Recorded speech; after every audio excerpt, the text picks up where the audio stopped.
Max wistfully watched the light clouds floating over the horizon and machine from bread into a hot cappuccino was not happy with the unpleasant breeze from the ocean side. Neither the second cigarette of the morning burned the invigorating drink. For some reason, in recent years, summer vacations on the Florida coast have become tiresome. There is not that sharpness of enjoyment of the surrounding world as it was in the second time when I came here. Let's take yesterday. It began, as always, cloudless boat ride, weather emerald sea. The bright snow-white hull of the ship sparkled attractively under the rays of the morning sun. On the captain's bridge, naturally, is Max Oswald in a white linen shirt from Armani and stylish sunglasses. There is confidence in his gaze and boundless freedom. It seems that he is driving the yacht by force of will, storming the sea obstacles. Then lunch in the cabin company and the circle of friends and lovely girls, afternoon siesta. The usual feeling that he is a charming and influential heir to a large fortune, not just enjoying life, dominating it. Toward evening, Michael, a friend of Max's, came up on the decks, with a glass of champagne in his hands. He approached Max, looking at him with a smile and respect. "How was your rest, Max? It's a great day for a little party again, isn't it?" Max smiled, nodded back, and took the champagne glasses outstretched. He brought the champagne bubbles up to his lips, dancing in the glass and seeming to attract them to him. Max took a solid sip and then looked around. He was clearly enjoying the view of the sea, the shining sun, and the sound of the waves. After sunset, the traditional hangout gathered on deck and in the cabins of the company, dominated as always by young, beautiful women, elegant men of all ages and colors. Most sat around a table lined with exotic fruits and hot drinks for every taste. There was atmosphere, merriment, anticipation of the night's entertainment, conversation, laughter. That, or in the Ocean Prize, on the yacht Max and many people knew it. There was always room for unconventional gore, riotous fun, and vicious debauchery. His presence usually meant that today there would be something extraordinary, whether it was a Renaissance costume ball or a theatrical performance on the theme of the morning of the Sagittarius execution. Max was chatting sweetly with one of the women. Their conversation was shrouded in a fog of light flirtation. "Do you really know how to create a cool atmosphere, Max? It's like a fairy tale," Max said with a smile. "But fairy tales are my passion." He looked off into the distance, where the sea meets the horizon, as if to me it's to an uncharted adventure. Conversations and laughter could be heard on deck, amusing the guests. A halo of endless entertainment seemed to envelop them. Max considered himself the king of his world, in which every day turned into an unforgettable adventure. Today there was a play on the theme of the last day of Pompeii. The main part of the deck was a helipad representing a street in Pompeii.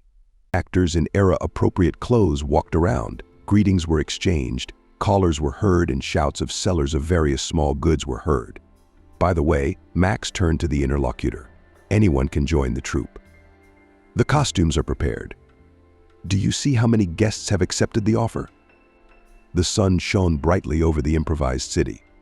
The sky is clear. In the distance, you can see the summit of the volcano Vesuvius, one of the main characters. These people claim to be Roman citizens. "Listen to me, I won't." Suddenly there was a mighty roar from the volcano. Everyone froze. The sky slowly filled with ash. Time seemed to slow down. What was that? A citizen screams in horror. "It's Vesuvius. We must run. A terrible curse is coming true," shouts another, with difficulty overcoming the rumble of falling stones. Max, under the impression of a talented performance, heard the disturbing music of the accompaniment, which was dominated by a slow drum rhythm. Moreover, the deck of the yacht began to tremble. "How do they sons of bitches do it?" he thought fleetingly. Houses were collapsing on the stage, people were screaming and trying to escape. Women rushed to save their children. On the ground lay the bodies of the dead. Weeping and screaming mingled with the menacing sounds of a volcanic eruption. It all turned into an eerie cacophony. The actors and guests engaged in the performance took a brief pause for the stage workers to convert it into something like a shelter in a cave where a group of survivors had run in. It's a dark night all around. Ashes continue to fall to the ground. In the distance, you can see the flashes from the lava explosion. Mark, the lead actor, gasped. It was horrible. We've lost family members. Our homes are destroyed.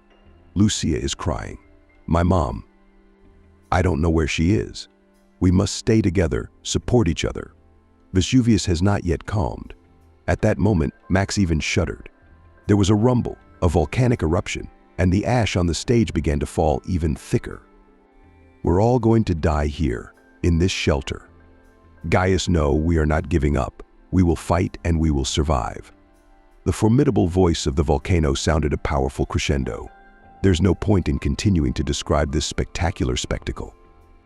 Everyone was delighted, and the artists, who received solid fees, and guests, by virtue of their abilities participating in the performance, then proceeded to the traditional libations, then fireworks, flirting, dancing. In other words, everything that accompanies such a party on a millionaire's yacht, and at his expense.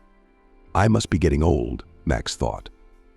But what kind of old age are we talking about, if I'm only 32 years old? Actually, he knew the reason for his bad mood perfectly well. The reason was not the South American flight with palm trees, beautiful girls in bikinis, skateboarders and skaters on roller skates. It was all about the excesses they allowed yesterday on the occasion of the birthday of Michael, his close friend and trusted business partner. He turned 35 yesterday. And the party, multiplied by the last day of Pompeii, had been a success. Max remembered badly how and with whom he reached the cabin, collapsed on the bed and fell into a heavy sleep. To himself he called such moping the syndrome of excessive satiety. When you can afford anything and you let it go. What can you do if you have a lot of money and there's no hurry tomorrow? It's true that in the morning there's a reckoning. Max, however, knew how to deal with this affliction. A dozen vigorous squats, a short boxing match with a shadow, a few fencing lunges, a contrast shower, a hard tearing with a terry towel, put on fresh clothes, and you are as good as new again. The usual image of a businessman, confident in himself. Max stepped confidently up the gangway to the captain's bridge. His hands rested habitually on the helm, eyes staring intently into the distance. The pier of a prestigious yacht club in Miami. Early morning sea breeze comes from the ocean, the smell of freedom and adventure. Elegant yacht Alpha sits on the emerald surface of the sea. Her bright snow-white hull glistens under the rays of the morning sun. On deck stands Max Oswald, wearing a white linen shirt and stylish sunglasses. In his gaze he looks confident of a cloudless future. His solitude is suddenly interrupted. His cell phone beeped. Was it really happening? Someone had remembered Mr. Oswald. The phone display showed the grandfather. Wow. Only recently he remembered the old shark of Russian capitalism. Hi. Trying to make his voice cheerful, he said hello to Max's relatives. I haven't heard from you for a long time. Max, good morning? Or what do you have in the States? Grandfather, judging by his voice, was preoccupied with something. Max waited for him to continue, knowing his grandfather's habits and character throughout his life. He realized that he would not call from far away to say good morning to his grandson. Listen, Max, here's the thing. I know, maybe I'm calling at a bad time. You're not going to Moscow anytime soon, are you? That's great. That's exactly what I was thinking a few minutes ago. That's good. Grandfather exhaled with obvious relief. We have to meet. There's something urgent. When you arrive, call my number and I'll tell you where to come. I'm not home right now. And please hurry. Max's dad was a psycho. At least that's what they tried to make him believe. It wasn't that hard, considering the circumstances. The older he got, the easier it was to agree with that statement. The father imagined he was a secret agent or something. He and his son, using his father's money, moved sharply around the country and abroad, not staying anywhere for long, changing identities, passwords, so to speak. Max had no mother. I mean, of course she was, since he was born. But he never saw her, unless at a very early age, of which there was no memory. His father kept quiet about his mother, for they led a peculiar life. Max didn't ask questions about her for quite a long time. He did not know that a man must have a mother. His father was enough for him. Despite all his father's efforts to protect Max from the outside world, the world sometimes intruded into their lives. Unexpectedly, at the age of 4, Max asked his father why other children were out with children and who these aunts were. His father reluctantly explained that children traditionally have dads and moms, but that some families don't have either one or the other. Max intended to continue asking questions, deepening the topic, but I realized from the father's face that it was better to stay away from him with further clarifications. A little more than 2 years passed. One evening his father sat across from Max and said in all seriousness that it was time for him to learn something. To be honest, Max did not understand much after that conversation. But his father had gotten the main point across. He has a difficult job. They cannot trust anyone.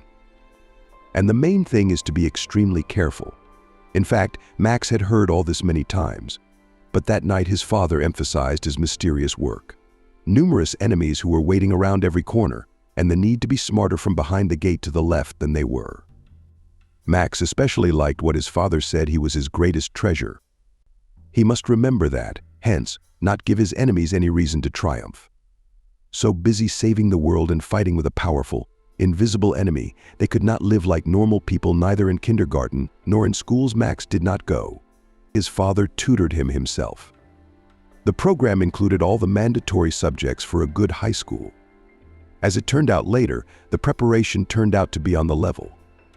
In general, Max not only knew perfectly how to get away from surveillance or to get into any building or institution and then leave it without difficulty, but also the school program up to 10th grade inclusive. They never stayed in one place for more than 3 or 4 months. Where Max's father had the money for this remained a mystery for the time being. Much later, Max learned that his billionaire grandfather did not limit his son's expenses, although, like most people around him, considered him abnormal. When Max was 11 years old, his father suddenly disappeared, saying that it would not take long.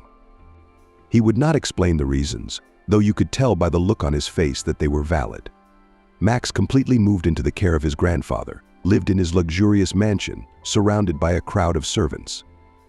He knew no restrictions.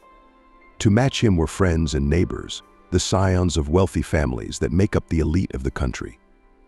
So, as has already been mentioned, being a boy of 11 years old, Max first crossed the threshold of the luxurious mansion of his grandfather, a billionaire named Ethan Oswald, whom the entire gangster Moscow once knew by the nickname Ethan Grasshopper. It was a mansion that was the stuff of legends. It was surrounded by a lush garden, where by the standards of the time there was a fountain with goldfish in hidden alleys, which created an impression of mystery and splendor. Here the boy realized for the first time that his life would never be the same. The mansion was shrouded in traces of luxury and refinement.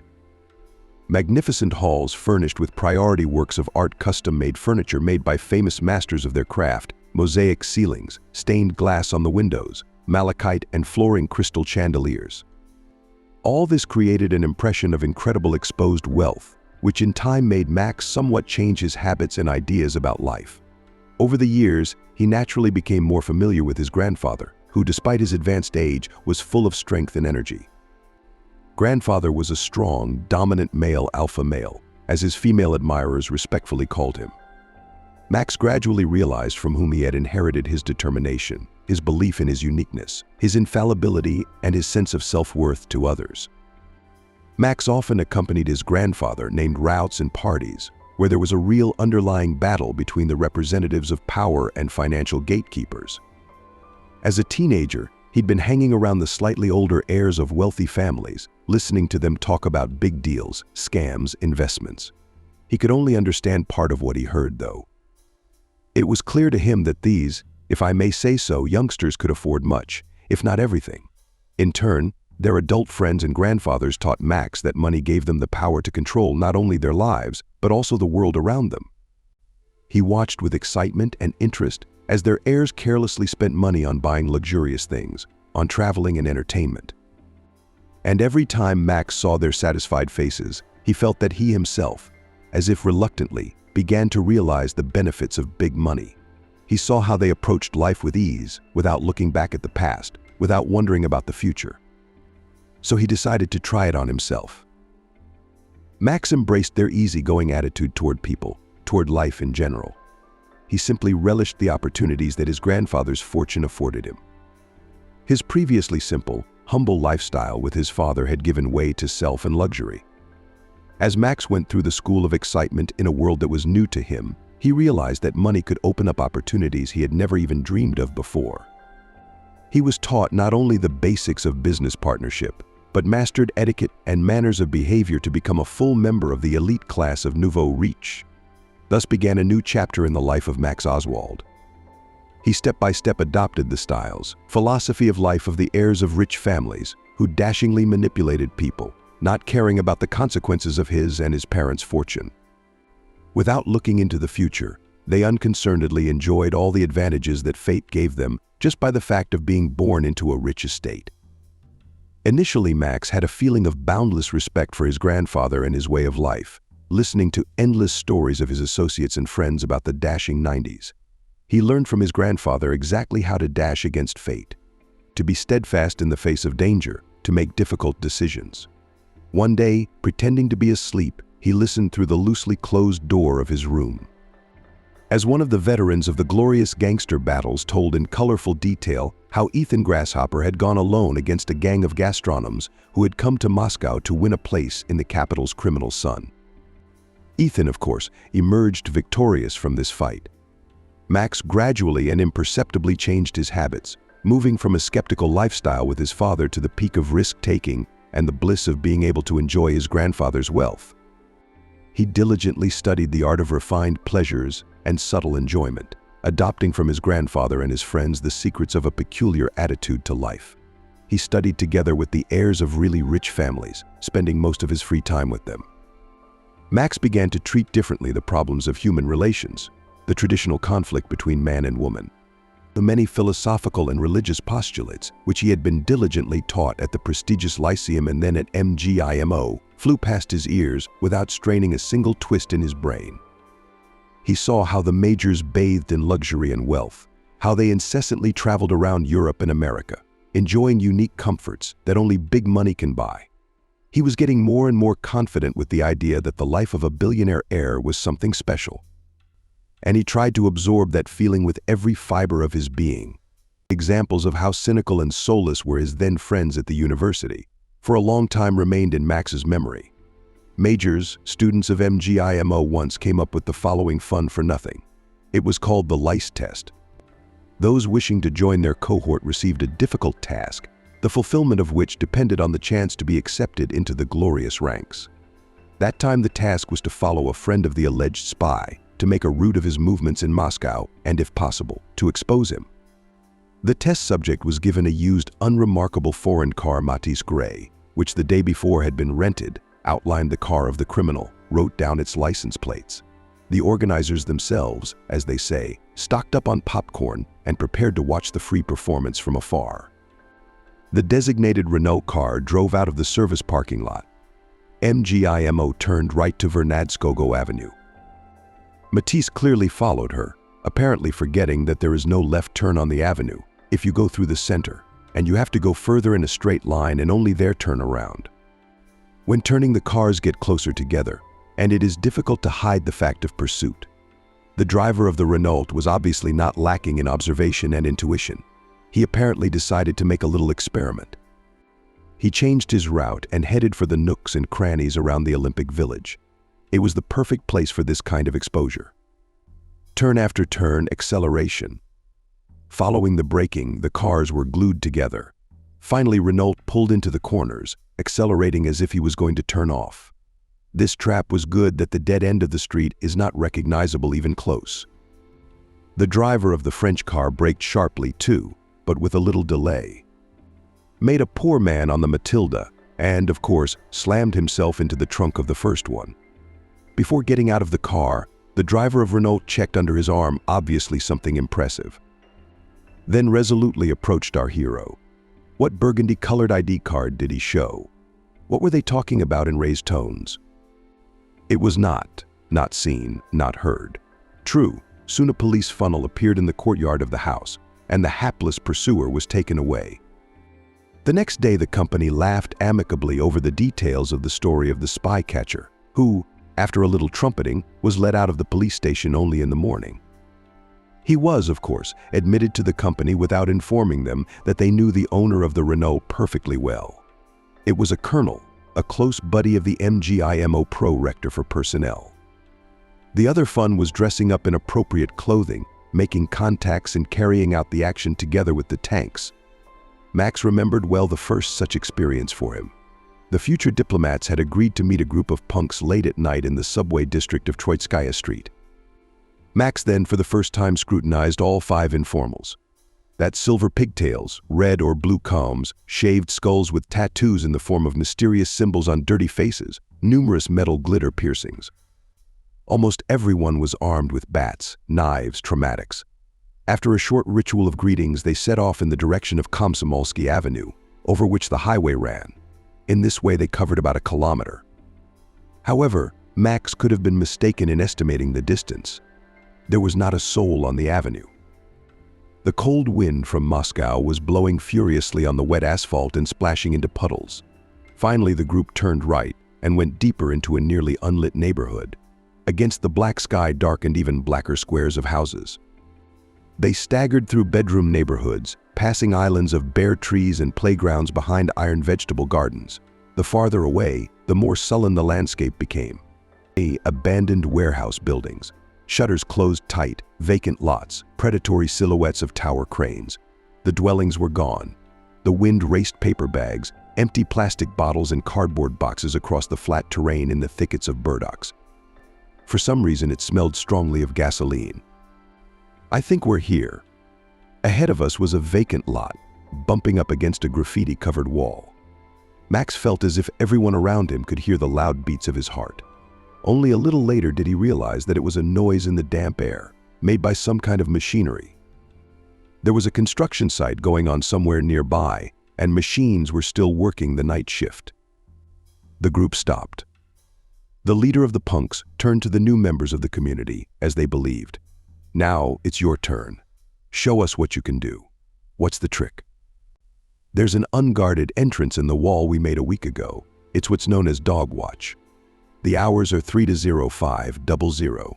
Few guards can stand to stay awake. Your job is to infiltrate the construction site, sneak gasoline into the plastic that's hidden in front of the entrance.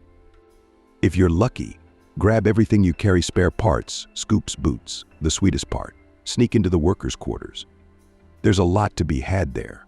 Then we'll sell it through our channels and close it down. The grief-stricken students looked at each other. After all, it's a pure criminal offense, went through everyone's mind. They pretended to agree, broke into the construction site, where with a silly look they explained to the local foreman that they had gotten lost on a drunken bender and asked to be released to their daddy, to their mommy. No one else dealt with these banks, as Max realized, no one else. Another episode related to their company. It was told to him by a close institute buddy. The narrative was grim, replete with minute details. The action took place in an abandoned Moscow subway station, rather its branches leading from the Kremlin to Stalin's nearby dacha. The atmosphere was semi-criminal, the kind that usually accompanies illegal activities. This time it was about beautiful races. The favorite here was considered to be the pirate Big Gray Rat. Fluffy was quoted as the second leader. By the appointed time, a crowd of 300 people gathered around the running tracks. People were wondering how the pirate would run this time, whether Cannon would be able to beat him at least once. The nicknames of other competitors were also mentioned, but these two were clearly out of competition. Important rat owners approached the starting line, carrying their pets in small socks. Finally, a small procession showed up at the other end of the crossing. Accompanied by 2 sullen bodyguards, the procession was leisurely, dignifiedly carried by a formidable body of a shaven-headed old man with a bushy mustache, wearing glasses and a strict black suit. One of the guards held a box stuffed with red velvet with a grate and a wall, in which something gray was thrashing. It was the famous pirate. The mustachioed old man approached the chief judge, who was sitting at a table near the start, chased his assistant out of his chair, and sat down heavily on the vacated seat. At that moment, a sloppily dressed man approached them cautiously and began to say something. It was Charles, a longtime homeless man. The owner, as he assured the guys at MGIMO, of a future champion nicknamed Rocket. The guys decided to bet on him. It was clearly visible that the old man in the suit first indignantly thanked, then made a haughty grimace, but finally nodded indulgently. Charles later reported that the terms worked out as follows: if the Rocket won, they would be paid the appropriate amount. If not, they will have to clean toilets at Pavletsky railway station for 2 days.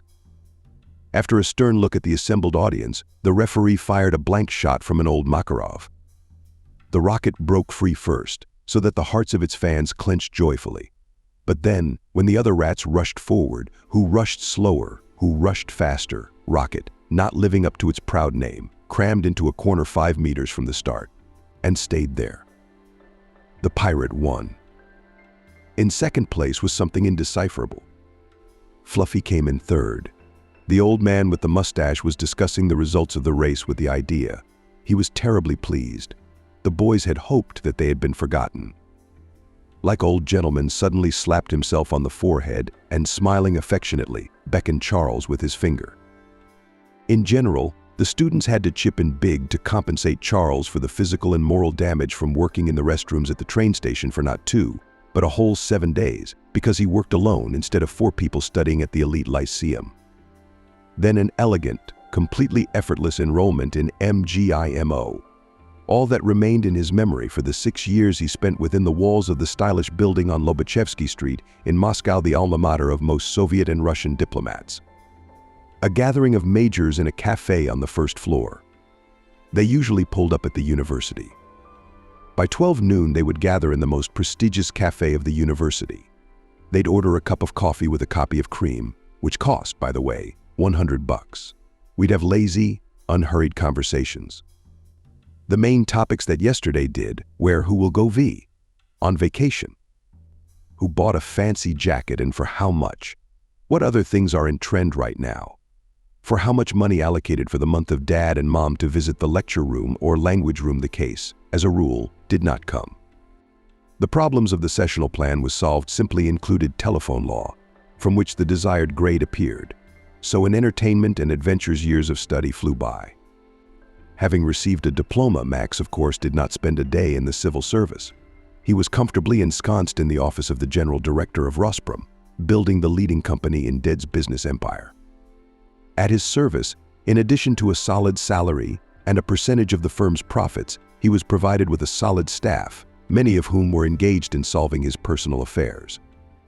Luxury service Rolls-Royce, on which he after work smoothly moved to Rublevskoe Highway to a not insignificant mansion. The first years of his life were not much different from the years spent at MGIMO. The same symbolic appearances in places of presence, the same motorcades with friends and lovely ladies. But over time it got kind of boring. Did it get old, or what?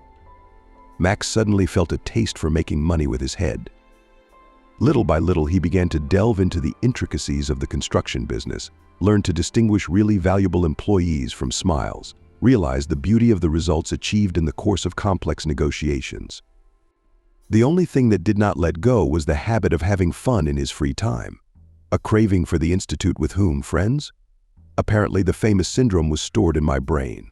Back then, and the girls were prettier and the trees were curly. The new one who had appeared in his surroundings and quickly became his own? It was Michael. He came into Max's life a few years ago. An interesting guy who called himself an angel. A fallen one, though, no big deal. You meet some great originals, but with Michael, things were very complicated at first. They met under rather strange circumstances. A visiting guru of Oriental practices, to the meeting with which Max wandered by chance, asked him to stay, somehow drawing attention to him and singling out the crowd of fans and admirers. He informed the astonished Max that in a past life, 4 individuals had taken a blood oath to meet again. 3 had already found each other and were waiting for him. Max was extremely intrigued, but being a skeptic by life, he did not count on further developments. But it did. Soon he found himself in the company of 3 men, one of whom was Michael. They had a sort of detective agency. So Max has offered to join us. For a good time. It's a little hobby. To the question, what good is it?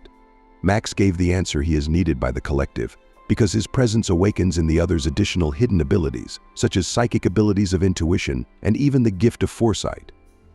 Apparently it's all about old family ties. Anyway, Max agreed. But that was far from all. Later it was explained to him that they had met for a reason. They had a mission, in which all 3 of them piously believed. It was their duty before posterity to find the creature that represented evil on Earth and destroy it. Max had never encountered such fantasies before, so he took it as an amusing game, plunged into it with apparent interest, but soon cooled down and gradually distanced himself. However, he did not lose touch with Michael, the most sympathetic and favorably disposed member of the company. Much later, they really became friends, began to fully trust each other, turned into indispensable business partners. Together, they worked on a grandiose multidisciplinary project to build underground logistics beyond the Arctic Circle. Having flown to Moscow from Miami, Max quickly found out that his grandfather had been admitted to a private clinic. Doctors assessed his condition as serious. According to their estimates, he could last another 2 to 3 weeks. He put aside the issues that had accumulated during his absence and went straight to the hospital. Ethan's grandfather had been here for quite some time. His health, undermined by an unhealthy lifestyle, was seriously deteriorating. It seemed to him that life seemed to be draining out of his body and his time with each passing day. Leaving. Max crouched down by the hospital bed, looking at the old man with concern and anxiety. The grandfather made an effort and said in a weak voice, "Max, my grandson, the moment is approaching when I will leave this world. I want to say a few words about my will, and I ask that you listen to me carefully." "Grandfather, please don't say that. You can still make it. You are surrounded by the best doctors." Ethan raised his hand to comfort Max. "Thank you, grandson. I feel my days are numbered, and I want you to know the details of my last will." Sighing, Max asked, "What is this will, Grandpa?" "There is one important condition in it, that in order to receive the inheritance you must marry Emily, a waitress from a local cafe in Rublevka." Max is in a bit of a stupor. "Emily, Grandpa, I don't even know her. That's a condition." Ethan drained himself heavily. Taking a little breath, he quietly said, "There are things I've been hiding from you, Max. Emily is an unusual waitress. She and her mother Camille hold a special place in my life. That's a separate story." Max looked at his grandfather. "What story?" Ethan closed his eyes tiredly. "Camille is my adopted daughter. Max, my best friend, and his wife died in an accident, and I swore that you would make their daughter human. But we didn't see eye to eye. Camille left home when you were a baby, and I lost contact with her for years. Emily is my named granddaughter, your cousin." Max, finding himself in a state of shock, muttered to himself, "But why didn't you ever tell me that?" Grandfather smiled weakly. "I've made a lot of mistakes in the past. Max, you could have grown up with Emily, but I didn't give you that opportunity. Now I want to give you a chance to start again and together." Emily was born on the outskirts of Moscow, in the poor neighborhood of Kovrin. Her parents, Benjamin and Camille, were, as she thought, ordinary working people, struggling every day to maintain a marginally acceptable standard of living. Benjamin worked in construction and Camille was a nurse at the neighborhood hospital. They lived in a small 2-room apartment in a Khrushchev panel 5-story building, where the kitchen could barely fit a refrigerator, a stove, and a dining table for 2 adults and 1 child. The biggest surprise for all those who visited this masterpiece of Soviet planners for the first time was the combined toilet, the brightest detail of which was a sitting bathtub. The thing is that it was impossible to fit a bathtub with standard parameters into a bathroom of such a microscopic size, so they had to invent such a miracle. Emily's childhood was poor. No outfits, ugly toys. She saw her parents work hard to provide her with a decent future. Emily was a pretty and bright girl, but she was unable to get a quality education because of her family's financial difficulties. When Emily finished school, she had to look for a job to support her family. She tried different jobs, but found only a place as a waitress in a cafe, but on Rublevka. She rejoiced to herself, counting on good tips from the local regulars. She was unaware that the more money a person has, the sooner he becomes nothing. And this job was Emily's only source of income. And she worked tirelessly, taking any overtime orders like working away, catering to the evening gala and the nouveau riche of Rublev. It was the only way she could pay the utility bills and help her parents. But the secret that lurked in Emily's past was her mother Camille's family relationship with her grandfather Max, a wealthy businessman. During medical school, she had become so influenced by leftist ideas, so imbued with a belief in equality, freedom and fraternity, that she challenged her adoptive father's flawed, in her estimation, lifestyle. She left home and refused his financial assistance. For a while, Camille, having dropped out of the institute, spent time traveling with hippies. Then she met Benjamin and married him. Max's grandfather was saddened by the situation. Over the years, the loss became more and more difficult for him. One day, he made a vow to himself to do whatever he could to help Camille and her daughter Emily. In his will was a stipulation that Max should marry Nanesti and provide for her mother's financial well-being. As the doctors had anticipated, Max's grandfather died shortly afterward. 6 months later, Max was to inherit the estate. He could not refuse, as it was the only money he could afford to live a penniless existence. Max wasted no time in getting to know and even befriending Emily and her mother. Told the girl about her grandfather's will and about the special clause in it. Emily at first did not believe her ears, but in the course of confidential conversations with her mother realized it was a gift of fate. Besides, Max is a charming, cheerful man. Affluent, quiet. Yeah, a bit of a windbag in his youth. But that's okay. Time will make its own adjustments. Family life, his degree and everything will be fine in the end. The wedding of Max and Emily took place in an atmosphere of sincere joy and tenderness. It took place at the country estate they rented for this special day.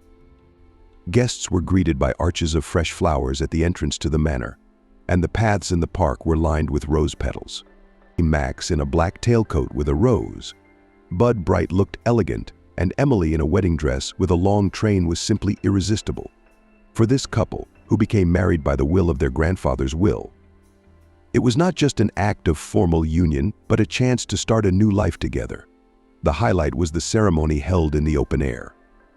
The sun was shining brightly, and a light breeze brought the scent of flowers. Family and friends gathered around to witness the fact that two hearts were joined. The exchange of vows was a touching moment. Tears of joy glistened in the eyes of many present. Emily in a white dress was smiling, glowing with happiness, and Max, as always charming, imposing, felt grateful to his grandfather, who gave him the opportunity to start a new page in the history of his life. The first years of coexistence together, they struggled with the uncertainty of their relationship, striving to rub off on each other. These years were filled with happiness and hope. They moved into their own home, set it up to their liking, and dreamed of the future. Emily managed to bring warmth and light into the house. Max worked tirelessly to develop the business, striving to provide for the family. A few years later, their firstborn son was born, a little boy whom they named Ethan in honor of his grandfather. The birth of their son strengthened their family bond, and they were happy in their roles as parents. Max spent more time at home, helping Emily with child-related issues. Their days were filled with joy and laughter. Emily tried to create a cozy home to support Max in his business affairs. Despite his skeptical, as it seemed to her, views on their union, Max, for his part, was eager to adjust to his new position. But his previous life brought on, and the free-spirited heir to a large fortune often interfered with the adaptation to family life and a sense of responsibility for his actions. The birth of their firstborn son seemed to be a turning point in their lives. Max's behavior seemed to begin to change for the better. He felt like a parent who acutely cared about this little creature. The time spent with the child had an effect on Max, making him think about real values, about the meaning of life, something he had previously successfully ignored. However, after 5 years of family life, Max began to spend more time away from home. He delved deeper into his work and began to see more often a co-worker with whom he had a romantic relationship. This mistress began to take a leading role in his life, and he left his family without considering the consequences. It was a big blow to us, who felt betrayed and alone. Max's return to his past life, to his mistress, showed that he had not yet rid himself of his demons and sought to regain the serene life he had been accustomed to before his marriage to Emily. The world of anarchic freedom and godless selfishness had won out, getting its nets another victim of business Max. His grandiose projects, in particular, the construction of underground communications in the Arctic Circle, could not help but suffer from the passion of their author, the main creator of the family love drama. Things went worse and worse. It turned out in addition that Michael, a friend and longtime partner, last year's engaged in outright fraud, quietly draining in Panama offshore significant financial resources. Max filed a lawsuit in court, and a prosecutor's audit was ordered. But, as it later turned out, Michael also played a proactive role here and made a forensic investigator Simpson an offer he could not refuse. We were talking about a sum of 6 zeros. Max realized that if he lost the case, the firm, his grandfather's main brainchild, would go bankrupt. He couldn't let that happen. And so it was. Max was alone again. His head was rattling wildly because of fatigue, but he didn't want to sleep. He brewed some coffee, turned on his computer, and sat down at his desk. Even at this late hour, he wanted by all means to clarify and verify the information he had received from his lawyer. Before he could analyze Michael's mental behavior, he needed to get a clear picture of his personality and his lineage. He prepared to take notes, made a list of necessary informational resources. So what have we got? Michael was born in a village. First surprise. There was not a single village by that name in the area. He expanded the search to include neighboring regions, the entire central part of the country. Nothing. Max typed in the name Michael and began to methodically check the information on various institutions that operated in the region during Michael's childhood and youth. Registry offices, schools, civil service institutions. Again, nothing. He strained his memory and remembered that once during a feast Michael had teased his ex-wife. He recalled funny incidents from her village life. The girl lived in the village next door at the time. Max ran the search again with 0 results. Pretty soon it became clear to him that an internet search would yield nothing. What did he have? The name of a defunct village. Perhaps a fictitious surname. Either way, he learned a lot. Michael Otis didn't exist. Everything was made-up name, surname, history, childhood, and growing up. Max reread his notes once more. The current wife had lived with Michael for 3 years. Apparently they met when he was in another form. She, of course, had no idea. And he's been lying to her ever since. Who was he before? How many personalities he'd created, composed, and customized? Max tried to imagine how the psyche of such a person works. In the depths of his consciousness, images of different characters multiply, pursuing one goal to displace the previous clone from his consciousness, so as not to be confused by lies. In other words, today's Michael is running away from yesterday's Michael, running away from his roots, from his destiny. In all likelihood, this escape is due to the mental trauma that once took place. Max stood up from the table and with his hands in his pockets began to pace the room. His thoughts outpaced one another. To expose Michael, he would have to uncover all his false identities one by one until he got to the original real personality. But for now, he didn't even know which internal psychological explosion counted. The second, the third, the 10th had been caused by the birth of the cool billionaire businessman Michael Otis. What he did realize was that this man's psyche held traces of every exhalation, name, and character. They lurk in the recesses of his soul. So we have to dig, zombify the soil, analyze every little detail. Max went to the kitchen, drank some cold water, looked out the window. Dark, rainy, no people or cars in sight. He drank another glass of water. Inside, he was determined to finish the job. Max asked the cab driver to take him to the city courthouse, paid the driver, and scrutinized the building. With its columns and canonical pediment, it resembled 20th century architecture, only scaled down. He circled the building and found himself on a pedestrian street. The entrance to the courthouse was right in the middle behind a gate of ornately curved metal bars. Max moved toward the entryway. The plan was extremely simple: wait until lunch hour and sneak into the building, go up to the floor where the court investigators worked and find the office of a character he knew, sneak in, grab the file with Michael's case, a vicious fraud case. In such a presentation, the mission seemed quite feasible, especially given the spy experience he had received as a child from his father. In reality, things were not so prosperous. He neared the gate. Behind them stood the guards. A frame with metal detectors stood across the entrance. Bags and briefcases are screened. Each visitor went through a frame and presented a document. Yes, this is not the entrance to Azbukovikusa. To calm down a bit and come to his senses, he decided to go around the building in a circle. And here he was in for a surprise. There was another entrance at the back. Service judges, lawyers went through it without any formality. Many didn't even show their passes. Max realized this was his only chance to get in. He looked at his watch. It was 14 sharp. First of all, he should give himself an official look. After all, no one goes about their business empty-handed. You need a briefcase. He went to the supermarket and chose a standard version made of substitute leather, which would be fine, so that he could fool the guards. A gas station came along the way, and he had another idea, which he immediately executed by buying a pair of thin latex gloves. With the gifts of the house across the street, he continued his observations of the service entrance. In the courthouse, the lawyers passed in small groups, talking to each other. Almost no one showed their passes, but the guards sitting behind a glass booth paid no attention. Max figured that he, in his business suit and dark coat, had a good chance of blending in with the next group and getting into the building. He felt neither fear nor doubt. On the contrary, he felt hot, feeling a rush of adrenaline. 3 men in suits, sewn seemingly from the same pattern, headed for the entryway. Max trailed behind them. People nearby exchanged greetings, joking, laughing. He heard nothing. Moving as if in a fog, he found himself in the courthouse unnoticed. He continued walking without slowing down and waving his briefcase, although he had no idea where he was going. His heart was racing, his knees were dying, his hands were shaking coarsely. He slipped one hand into his cloak pocket, the other gripped the handle of the briefcase tighter. The signs with the numbers of the office meeting rooms flashed before his eyes. There were no investigators on this floor. He walked to the elevators, waited for a man in a blue uniform to emerge from one of them. The guard from the holster on his belt. "Excuse me," Max approached him. "What floor are the forensic investigators' offices on?" "Fourth." He ducked into a cubicle. Doors closed. He pressed the button with the number 4 on it.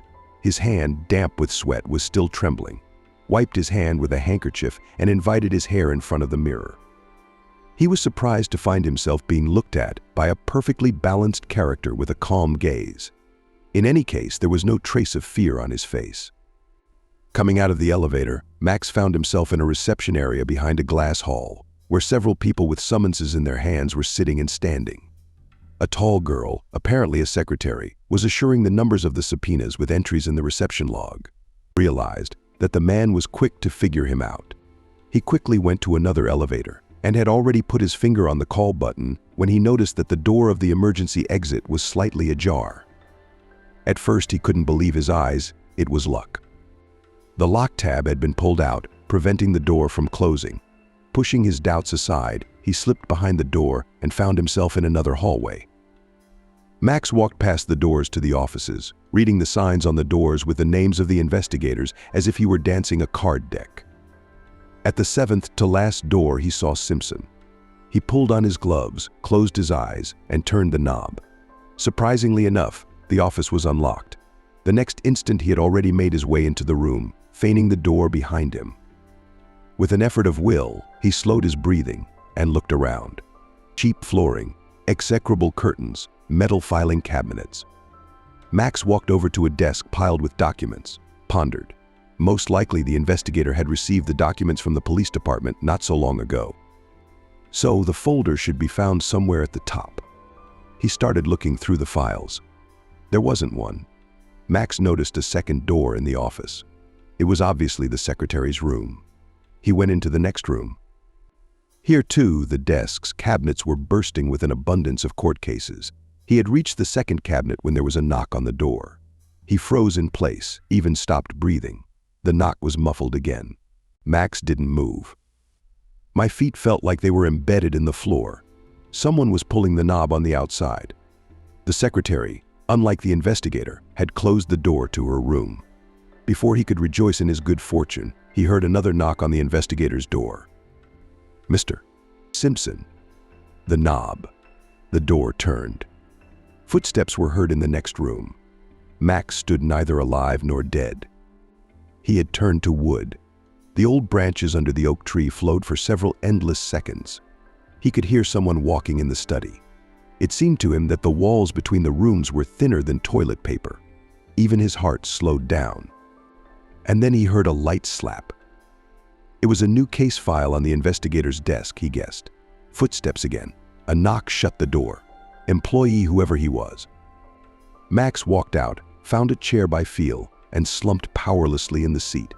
His elbow grazed one of the shelves. Case folders came tumbling down. It was a good thing it was the bottom shelf. or the whole court would have been rattled. He started to pick them up. His eyes fell on the Otis folder. Criminal case number 289, fraction 2019. On the cover was a cash-stamped copy. He opened the folder. It contained documents in clear files. He didn't even bother to look through them, quickly moved to the first room and shoved the entire stack into his briefcase. His hands were going wobbly. The air creaked out of his throat, but at the same time he felt victorious. He'd gotten his way again. Now there was one last step to get out of this labyrinth of the devil. The same path, but in the opposite direction. Max called the elevator. A few seconds passed. Every sound, the muffled voices from above, the humming of the elevator, the slamming of the entrance doors, rumbled in his ears. But he perceived this rumble against the background of some indistinct buzzing, as if it came through the water column. There was no elevator. Max wanted to get out of his seat, to find the stairs, to go down them, but he didn't know where they were. There was no one to ask. At last the flaps slid open. 3 men stepped out of the cabin. Max shied away, unconsciously, clutching his briefcase tighter to him. The men didn't even give him a cursory glance. Max stepped into the elevator, exhaling noisily. His head was buzzing like a hangover. He took off his raincoat and threw it over his arm. First floor. A hum of voices. Judges, lawyers, court clerks were returning to their desks after lunch. The lobby was getting crowded. Only now Max remembered that the Main Street entrance was only open to the public. The guards checked carefully, letting everyone in. The only way to leave the building is through the entryway facing the neighboring alley. He turned around and almost ran into a group of policemen, forced himself to squeeze out an apology. It was in vain, though. No one even raised an eyebrow or looked in his direction. He had only a couple of dozen meters to go. Danger seemed to be everywhere, rising from the floor, descending from the ceiling. He moved as if he were walking through a minefield, waiting every minute for the click of the fuse under his foot. The security cameras must have picked him up. The building had already been cordoned off. Alman and angry sheepdogs were standing at the exit, tearing from the trays. His imagination was running wild. He pushed those thoughts away, forcing himself to take the briefcase in his hands like everyone else does. Another 20 meters. The buzzing in his head wouldn't stop. He'll make it out. Take Michael about the financial fraud and forgery in the briefcase.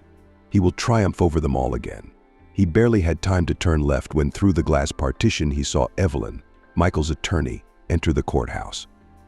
She was talking to a dark-haired woman in a strict business suit, apparently Judge Elena Mirova.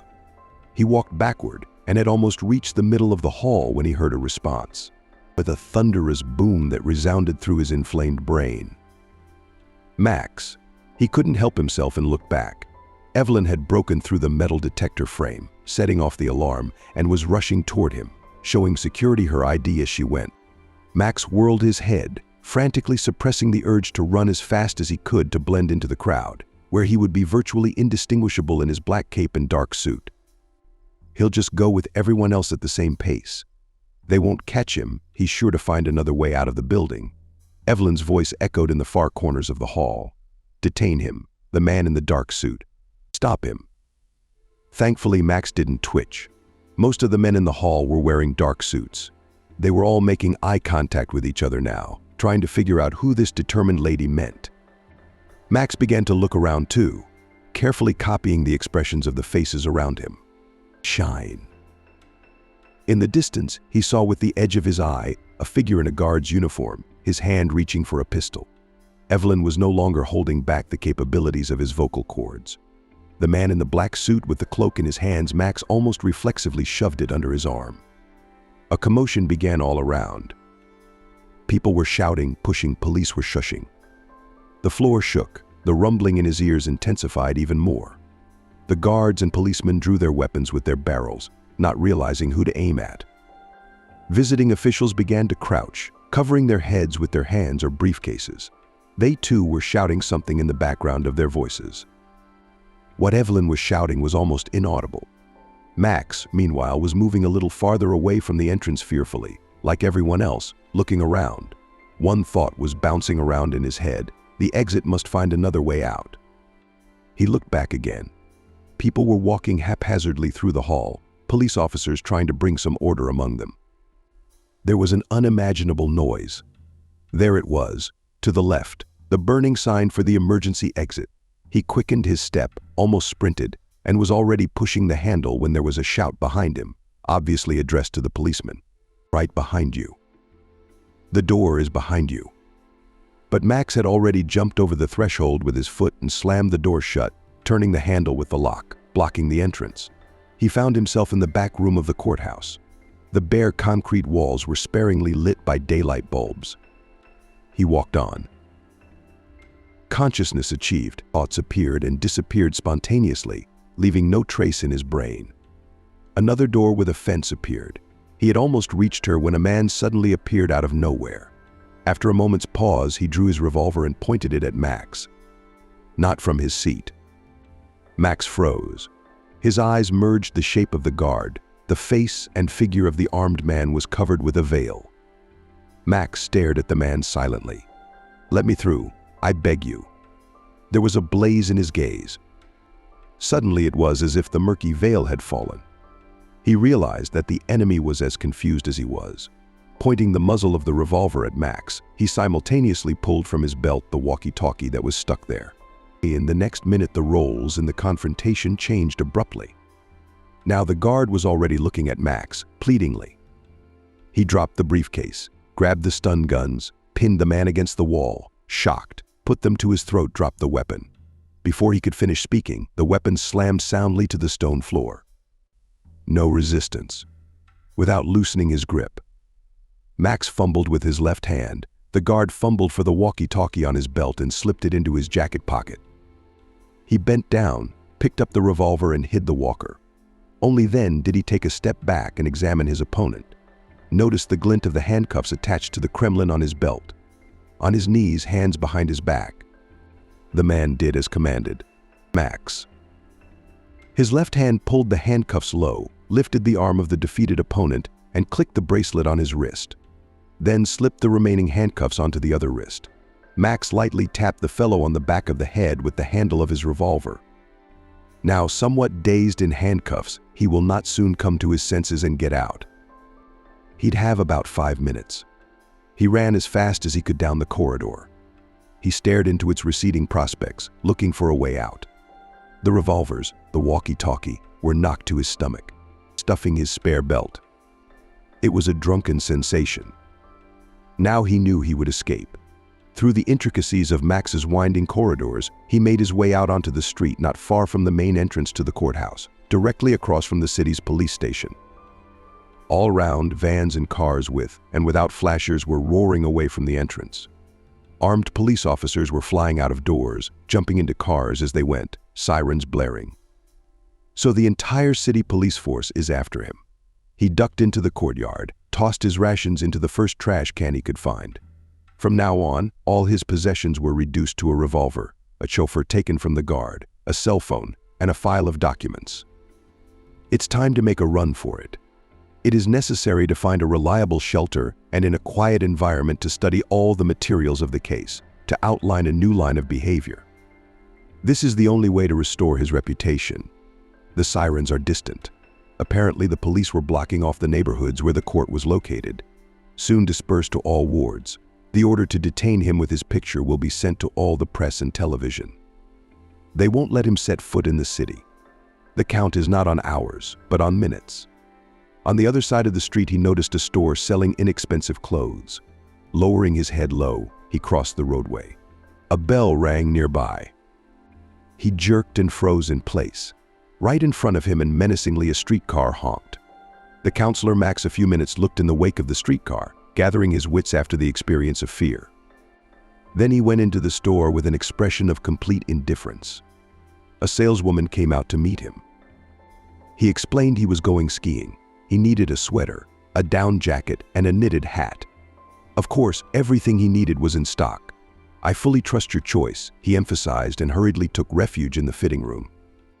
Almost immediately, a girl came up loaded with sweater jackets and hats. "Here, I think this is your size." Max took things from her, pulled the curtains, took off his jacket, took out of the pile of things clothes of the most unflashy colors: beige sweater, brown down jacket, black hat, which he immediately moved to the eyes. He looked at his reflection in the mirror. Nothing like an ordinary city dweller. At any rate, nothing like the features of the intruder who had escaped from the courthouse. "I'll take this," he told the saleswoman as he left the fitting room. 2 minutes later, he was striding briskly down the street with the look of a skier. The ridiculousness of the outfit did not embarrass him. Let them laugh in his wake, as long as they didn't catch him. The first thing to do is to get out of the center. On the way, he found a dumpster where he threw his old clothes. It was as if he was getting lighter as he got rid of all the unnecessary things. Just a little bit more, and he would take off. Alas, he was still an earthly creature and was chained to the ground. Max turned down a side street when he heard the squeal of brakes and the slamming of doors. It was a police van that had just come from across the street, with uniformed men noisily jumping out of it. They were running toward him. Max turned and rushed back. This time he was dead. His siren blared throughout the neighborhood. The cops were radioing each other. Perp located. Max caught the edge of the sidewalk, almost fell, but steadied himself and darted across the yard to the next street. He ran forward, clutching the briefcase to his chest, no longer believing in luck. And at that moment a cloud of vapor appeared in front of him, as in a fairy tale. He wiped sweat from the base of his left eye and saw the floor of an open sewer manhole enclosed by a shallow fence. Animals. Instinct shouted to him that salvation was there. Max leapt over the fence with his heel, slid the manhole cover off and climbed down, grasping the iron braces with one hand. With his other hand, he frantically clutched his briefcase. He kept saying to himself that the signs were not capable of proving him right. He went down inside the collector, took a right and walked down a narrow corridor, trying to stay out of the midst of the stinking slurry. In this way, he passed several metal steps leading upward until he came to a wider staircase, went down it, and found himself in a large room with concrete walls, something like a machine room, dedicated to daylight lamps. No sooner had he taken 3 steps than he noticed a man standing with his back to him. He was taking sensor readings from a portable device. The man did not react to Max's appearance. As Max got closer, he realized why the helmet, and the guy had headphones on and was shaking his head, obviously to the beat of the music. Max put the gun to the back of his head. The boy instantly realized what was required of him, jerked his headphones off and raised his hands in the air. "Turn around." He obeyed. There was no fear on his face. He just stared at Max in silence. He was still holding the handheld remote control. "There is an exit from here, and there are several of them.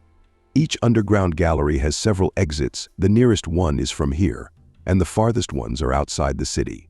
Did you go to the main sewer? Yeah, that's 6 kilometers away. Then we won't waste any time." The guy slowly lowered his hands and headed for the iron cabinet. "Where are you going?" shouted Max, picking up his rifles for equipment. "You can't go in there without a special suit." He opened the metal door. The closet held boots, coveralls, respirators, some metal flasks. You can't go through the acid compartments without respirators. They wandered slowly, first down a narrow corridor, then down a wider one, rats scurrying along pipes and pipes stretching at the level of their heads. Max lost track of time. He heard only the sound of his own breathing, amplified by the respirator. His mouth tasted of iron and rubber. Finally, Max's escort pulled the mask off his face. But everyone here can already breathe normally. Far still, the guy stretched out his index finger instead of answering. At the end of the tunnel pierced a vague, indirect light, reflected from the black surface of the water. "What's in there?" The guy pulled out a bunch of keys. The sun.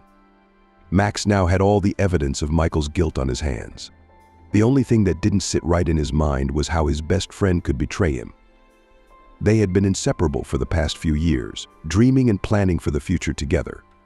However, Max lamented, apparently when it comes to big business, big money flows, loyalty doesn't hold up under critical stresses. Michael, Max's face and pillar in business circles, became the initiator, the driving force behind the betrayal.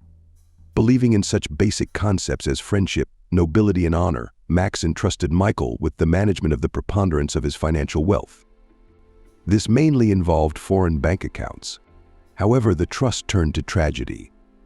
Michael, blinded by his lust for wealth and power, pulled off a stunning financial fraud, resulting in the virtual zeroing out of Max's accounts abroad. The balance sheet of the shell companies, behind which Michael's shadow was clearly looming, had risen sharply in the same time frame. It must be a coincidence, he grinned to himself. Max was completely crushed by his friend's betrayal. He tried to restore justice, appealing to lawyers, to the prosecutor's office, to the police. But the judicial law enforcement system was unable to give him back his money and peace of mind. Michael's movement could be traced only along the route Russia, Serbia, Bulgaria, Israel. Then nothing. It was a strong blow to Max and his business, which was on the verge of complete destruction. This turn of events drove Max into a state of deep depression and despair. He felt stolen, cheated of his best feelings, and helpless. Even in the recent past, a successful, powerful businessman, now he was humiliated and incapable of decisive action. It seemed he was incapable of doing anything. Oswald was teetering on the brink of despair. His life, seemingly recently full of endless possibilities and secured wealth, had turned into a nightmare.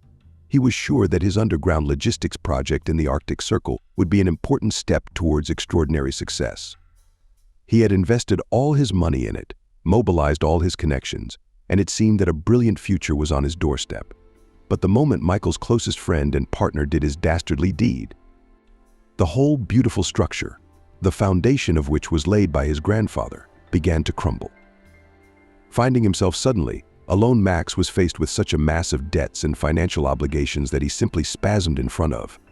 Bankers were knocking on doors demanding repayment of loans. Shareholders were leaving en masse, taking their shares. Business partners turned their backs. The project, which was supposed to bring huge profits, became useless and vice versa, promising significant losses. Soon the bandits came on the scene. They put Max on the counter, demanding considerable sums as a defense. Threats and blackmail became a daily occurrence. There was no money for protection. He fought despair and fear, but it seemed that he was sinking deeper and deeper into a nightmare dream every day. To survive, Max was forced to can his grandfather's coffers originally saved for a rainy day. It was a bitter decision, but he had no other choice. He was left penniless, stripped of everything he had, except his life. Max sat in his office, immersed in endless thoughts of debt, of the threat of bankruptcy. He couldn't find a way out. His cell phone rang. The number was unfamiliar, but he decided to answer it. The voice on the other end of the cell phone belonged to Emily. Max was literally stunned that she had called him after 5 years of deep silence. Emily told him that she had heard his plight from mutual friends and decided to help. She offered her savings and the help of her brother, who had successfully worked as an attorney at On's well-known Moscow law firm.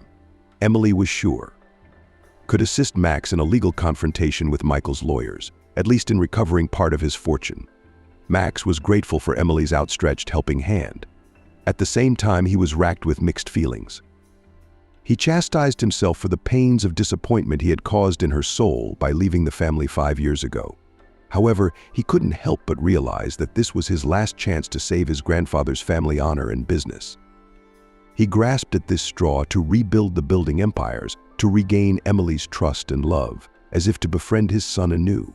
Such new goals appeared on Max's horizon. A no-nonsense struggle began. Small defeats in court were replaced by small victories.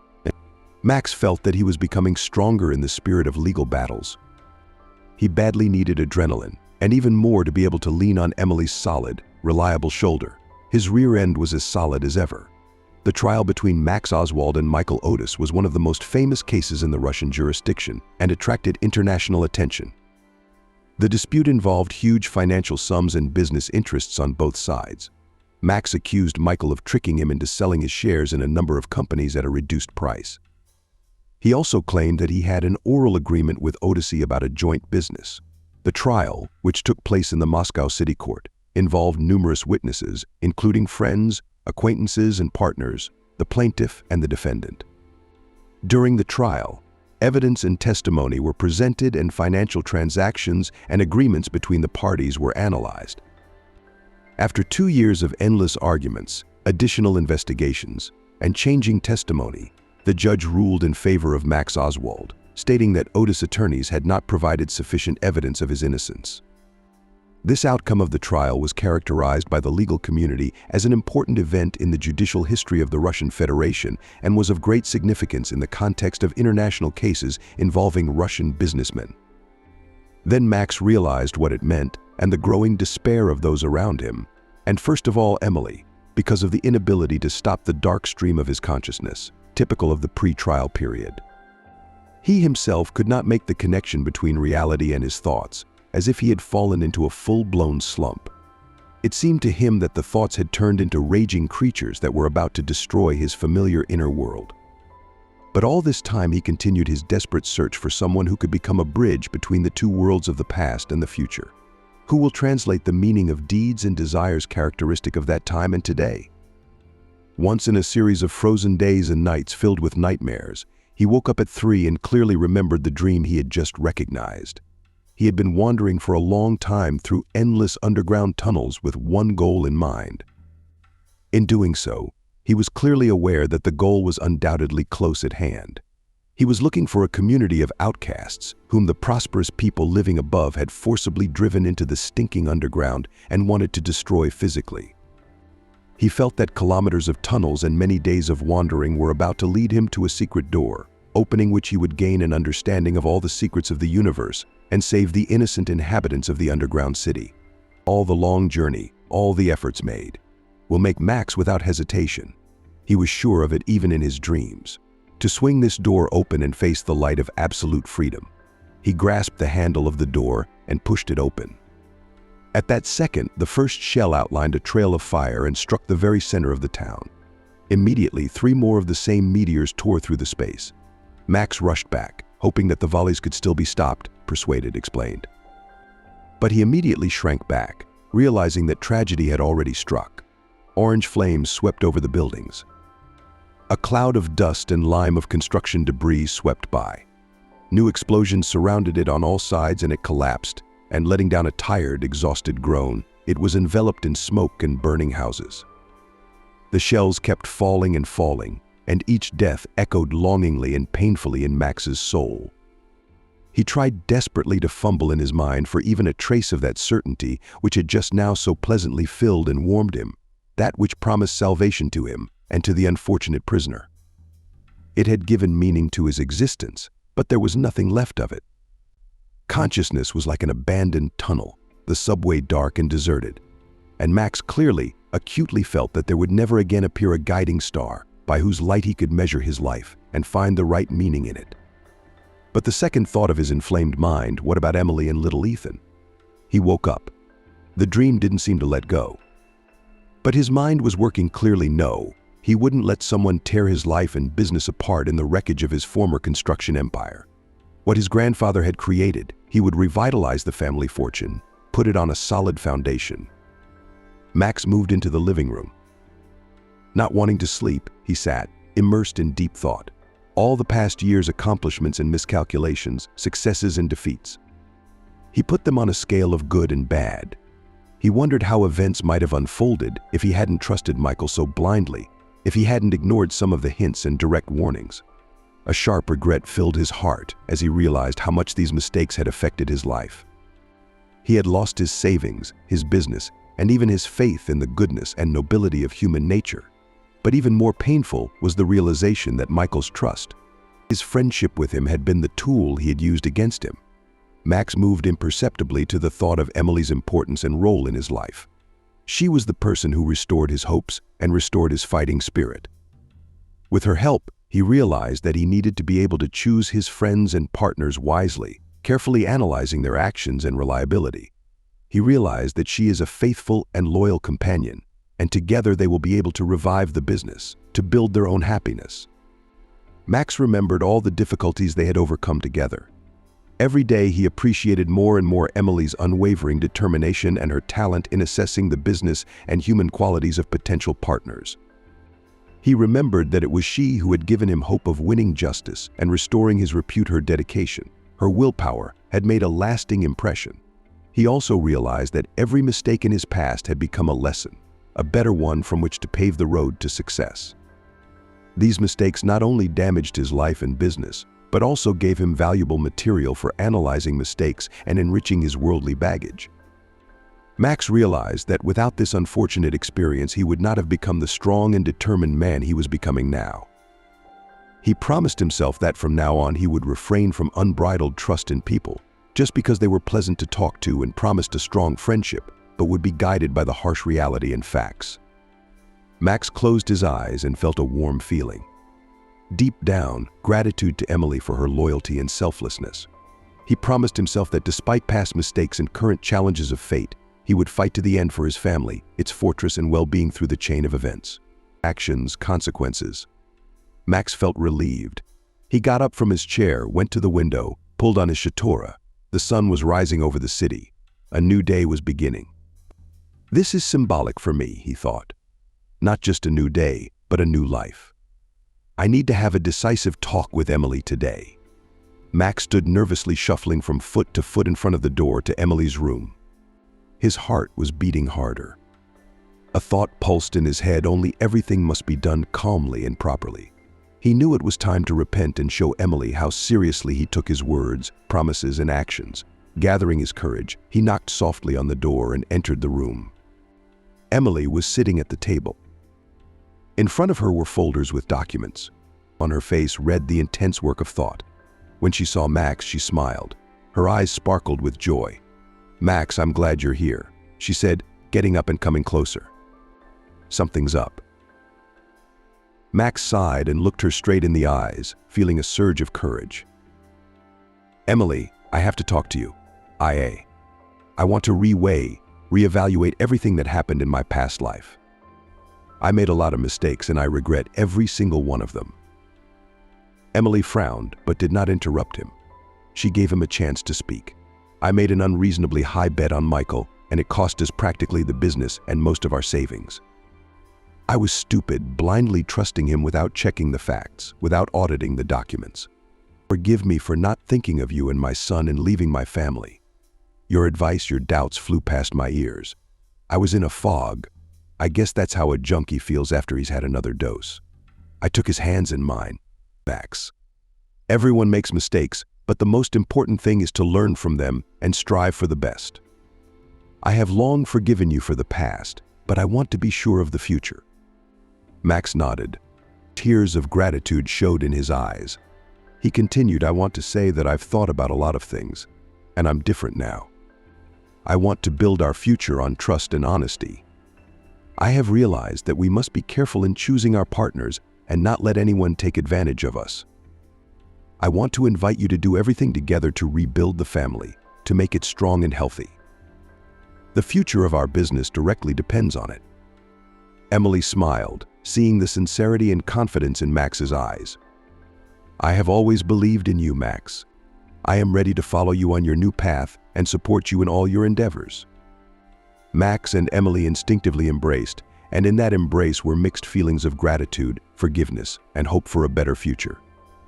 They realized that they had an opportunity to write a new chapter of their lives, based on learning the lessons of the past, based on true love for each other.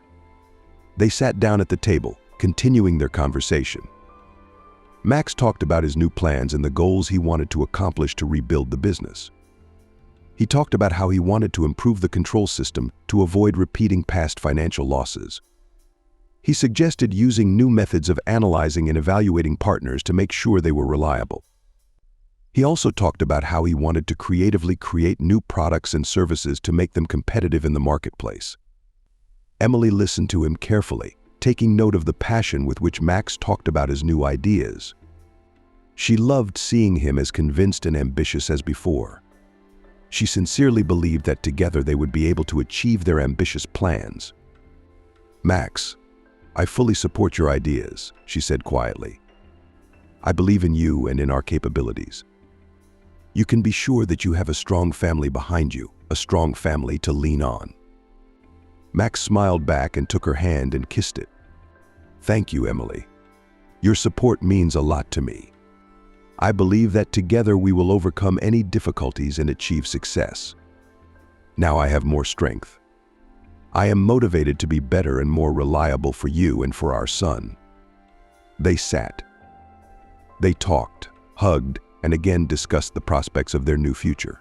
Together they started their way to the bright horizon, behind which the world hid, full of possibilities and cherished desires. Max and Emily left the room holding hands. Their hearts were filled with optimism and faith in their strength. Their confidence and determination were unwavering, and they knew that their new path would be successful and that they would not stray from it one bit.